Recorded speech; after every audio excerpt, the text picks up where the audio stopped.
Winners, losers from wildest NBA trade deadline ever. A few weeks ago, a league executive told me to expect a relatively quiet trade deadline, one without a blockbuster deal. There were too many cap restrictions, more buyers than sellers on the market, and a general pessimism about deals getting done. He could not have been more wrong. This week, a tsunami of massive trades washed over the league. Luka Doncic was traded to the Lakers for Anthony Davis, a deal that stunned everybody, including Doncic and Davis. De'Aaron Fox was traded to San Antonio to team up with Victor Wembanyama. And after a lot of drama, Jimmy Butler was traded to Golden State to team up with Stephen Curry. It was an intense week. Who were the big winners and losers at the NBA trade deadline? Let's break it down. Winner, the NBA. For the second year in a row, the biggest names in sports media flocked to Super Bowl Radio Row and were forced to talk about NBA trades.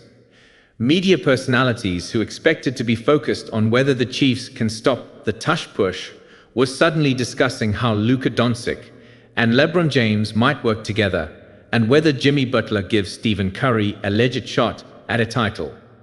The NBA needed this. Too often this season, the discussion of the league, especially from those with political motives or who don't like the modern style of play, focused on old-school ratings.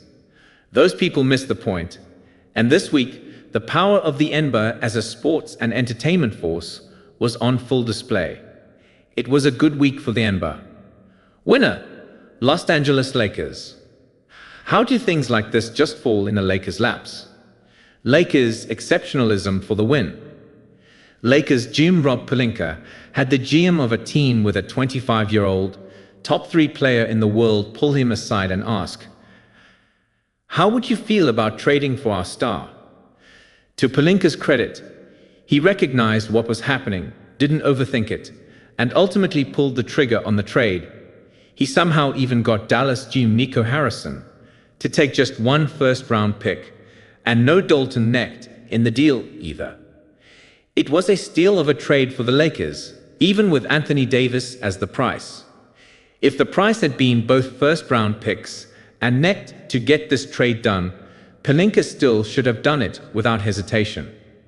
Instead, he used that reserve 2031 pick and Knecht to land Mark Williams, a center who is a perfect fit for Doncic's style of play, as long as Williams and his troublesome back stay healthy. Not a given, but worth the risk.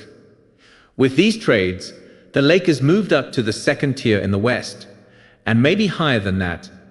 I still have questions about the defense of a Doncic and Austin Reeves backcourt. And is Williams the rim protector who covers that up? The Lakers now at least have a puncher's chance against Oklahoma City, not to mention Boston and Cleveland out east, and we couldn't say that a week ago. Loser, Phoenix Suns. Phoenix didn't lose at the trade deadline because they couldn't pull off a trade for Jimmy Butler.